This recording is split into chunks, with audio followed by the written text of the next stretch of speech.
So ano pong ibig sabihin nyo? Na ang sinusundan nyo ay kung anong gustong ipalagay dito sa accomplishment report, which is based on the object of expenditures provided by Colonel Achika. Ang nilagay po niya sa object of expenditures po, ma'am, ay in connection na po sa aming prepare ng financial and physical plan po. Kasi kasama ko po siya paggawa ng financial and physical plan. Financial and physical plan. Sino po bang gumagawa ng financial and physical plan? Ang nagdradraft po, ang nag-prepare ako po at si Sir Lachika. Okay. Ano po ba ang trabaho ni Colonel Achika? Malapit na po akong malito. Malapit ko na pong isipin ang disbursing officer ay si Colonel Achika. Hindi po. What is the designation of Colonel Achika, please? Siya po ang aming security officer. And a security officer, ano ho bang trabaho ni Colonel Achika? Is it her job to prepare the financial plan? Hindi po. Is Siya- it her job to prepare the accomplishment report? In the financial po, siya po ang magbibigay sa akin ng information or guide kung ano po ang magiging confidential activities po in relation sa confidential funds po na gagamitin. I hope you realize, Ms. Acosta, that you are the special disbursing officer. Yes po, ma'am. Alam ko po. And part of your job is to prepare the financial plan. Yes po. As a matter of fact, the financial plan does not bear at all the signature or the name of Colonel Achika. Yes po, pero sa kanya po ako humihingi ng inputs or information with regards to the implementation of all the projects included under confidential funds po. If you're asking for the possible program, subject of expenditure, is it correct to say that you are soliciting some information only and not necessarily the one working with you in the preparation of financial plan? Magkaiba po yon. Ang hinihingi ko po sa kanya, ma'am, is ano po, mga inputs po or guidance in preparation for the financial plan, especially related po sa confidential activities po. Ms. Acosta, do you understand your job as a special disbursing officer? Yes, ma'am. This is very significant job Yes, ma'am. because it entails so much trust and confidence. Yes po. Because you are the one in charge of taking custody of the huge amount of money. Tama?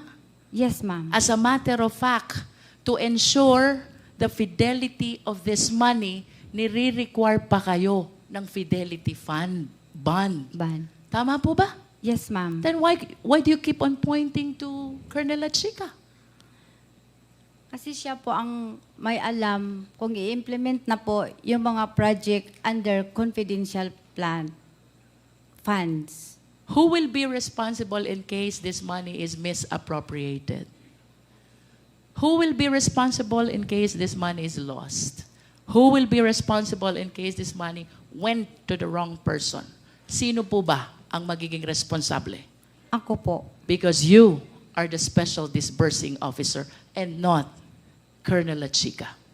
Yes po. Let's go back to the question. 125 million po yun. You were saying, ang object of expenditure is similar to the accomplishment report. The only difference is the amount. Yes, ma'am. Enlighten us. Ano ang laman ng object expenditure totaling to 125 million, reason why you fully turned over the entire amount?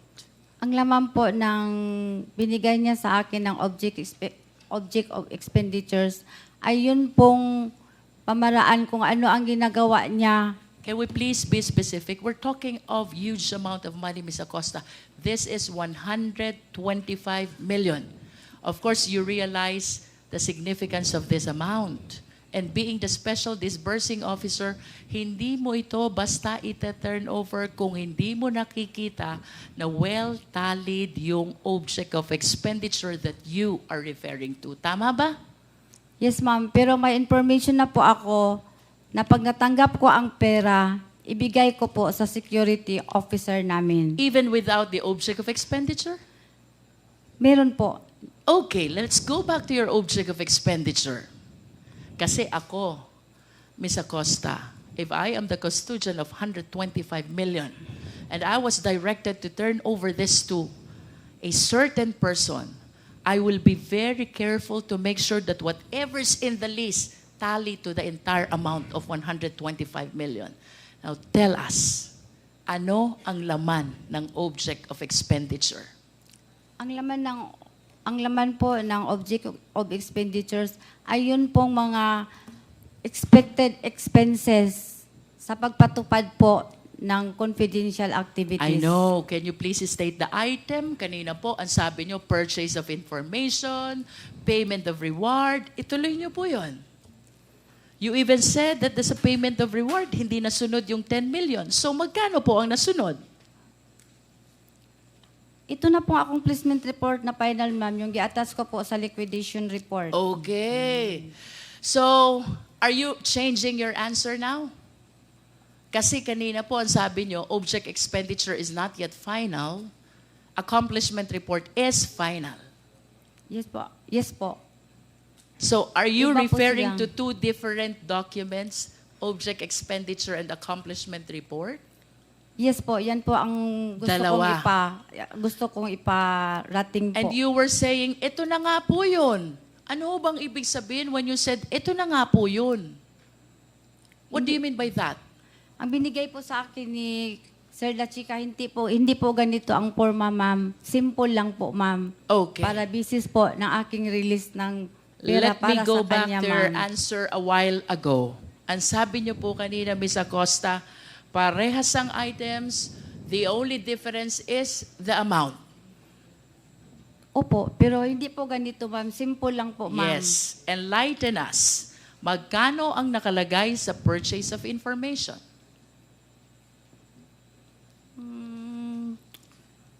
Less than 14 million po, ma'am. Less than.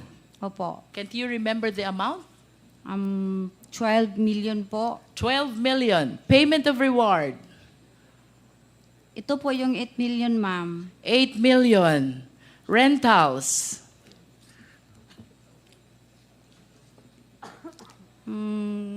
Rentals of safe houses. Ito po ang malaki, ma'am.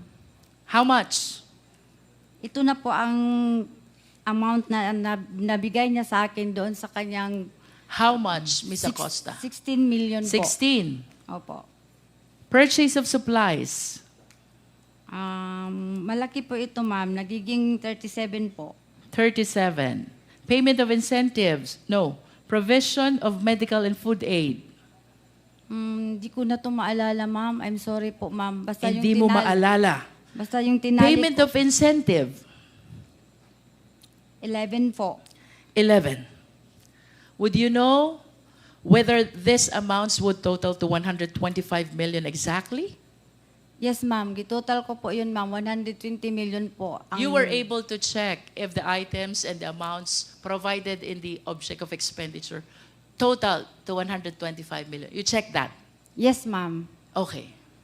Tanong, Ms. Acosta, what gave you the confidence? Ano ang nagbigay sa inyo ng lakas ng loob na ibigay ang buong 125 million kay Colonel La Chica, considering that he is not the accountable officer because it is you who is the accountable officer. May approval po kay Ma'am Inday Sara. And without the approval of the Vice President, will you give that to Colonel La Chica? Hindi po. Do you know Colonel La Chica? Yes po, kasi siya po ang aming ground commander How ng long BPS. have you known Colonel La Chica? Yung na-employ po ako after 3 months, yung na-employ po ako sa OBP, ma'am. How long have you known? Since 2022? Yes po, ma'am. Do you trust Colonel La Chica? I trust La Chica, I trust Sir La Chica kasi ginatrust po siya ng aking head of office na si In Ma'am other Inday Sara. words, the only reason why you are giving your trust to Colonel La Chica is because of the instruction of the Vice President. Yes, Tama po ma'am. ba? Yes, ma'am. Without the instruction of the Vice President, you will never give the entire amount of 125 million to Colonel La Chica. Yes, ma'am. And do you realize also, Ms. Acosta, that as disbursing officer, there is a rule under PD 1445, bawal i-transfer ang disbursement sa ibang tao. Pero ang boss ko po kasi ay si Ma'am Please Inday. answer the question, ma'am.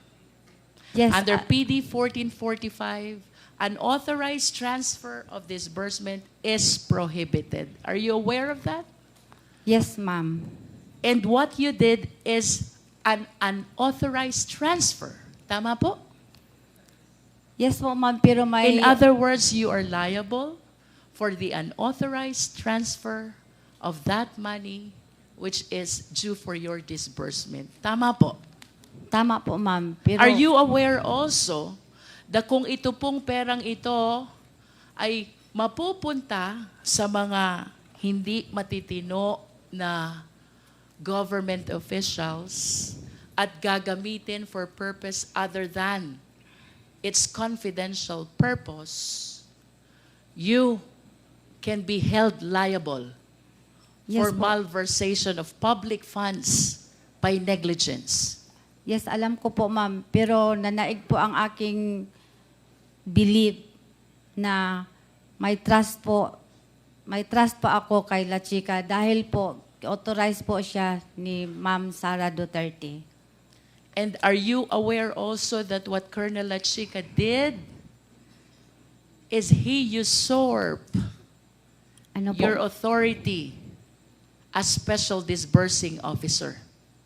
Ang ginawa po ni Colonel La Chica ay pinakialaman na yung trabaho na dapat ay sa inyo. We call that usurpation of authority. Kasi po wala po akong alam kung paano po i-implement ang mga confidential activities po, ma'am. Si Bakit Sir La po- Chica lang po ang may alam. Sandali po, bakit po wala kayong alam? You are the special disbursing officer. You prepare the financial plan. You are a signatory in the disbursement. You prepare the liquidation. You certify. You prepare the accomplishment report. Bakit wala po kayong alam? Wala po akong alam sa pag-implement po ng confidential activities po. Dahil po, hindi ko po yan inline sa aking pinag-aralan, ma'am. But as the special disbursing officer, of course you realize you have the function of disbursing the fund. Yes po, pero may utos po sa akin na ibigay po kay Colonel La Chica.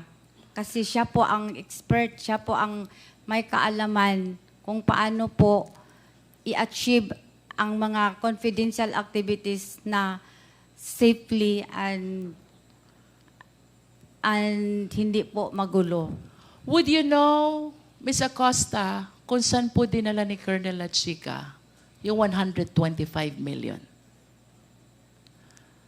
Di ko po na po alam, ma'am, kasi sa kanya na po yung discretion kung Hindi po niya discretion yun, ay, ma'am. sa kanya na po yung Please trabaho. understand, kayo po ang special disbursing officer.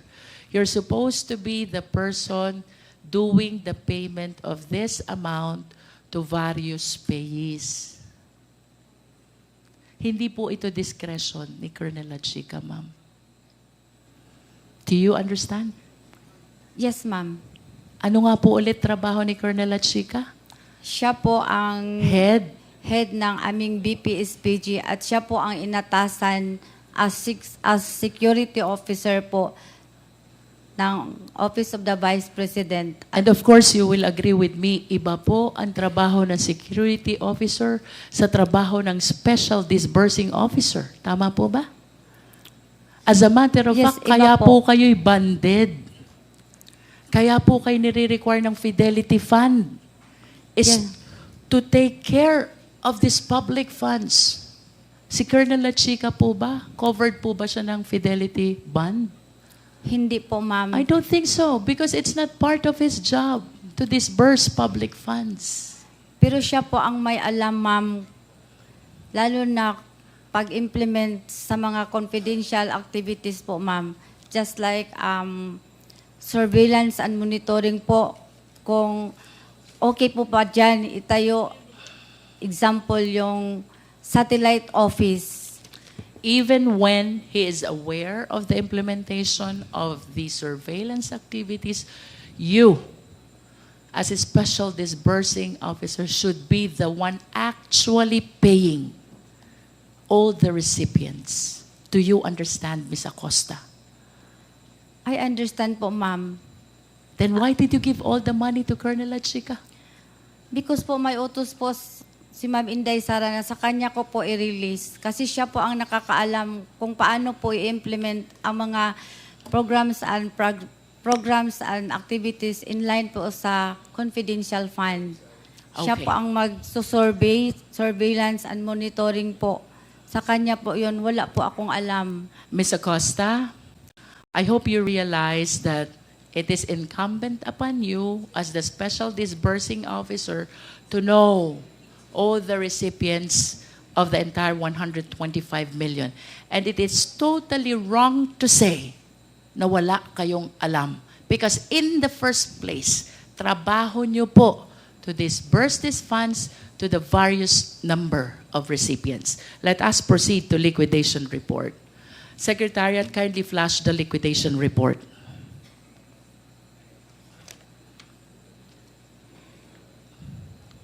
What is the purpose, Ms. Acosta, of the liquidation report? To liquidate the funds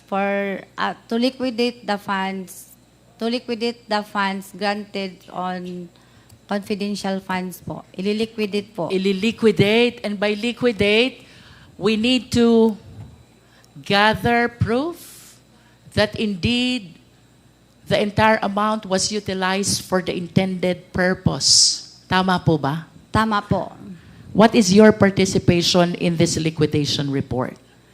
Yung binigay na po sa akin ni Sir Lachica ang acknowledgement Ms. Acosta, receipt. please be directed to the left bottom part of the liquidation report.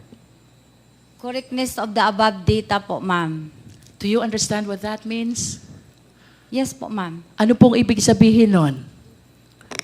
Na ang pundo po ay nagamit ng maayos sa pamagitan po ng pagkuha ng mga acknowledgement receipt po na galing po kay Sir Lachica.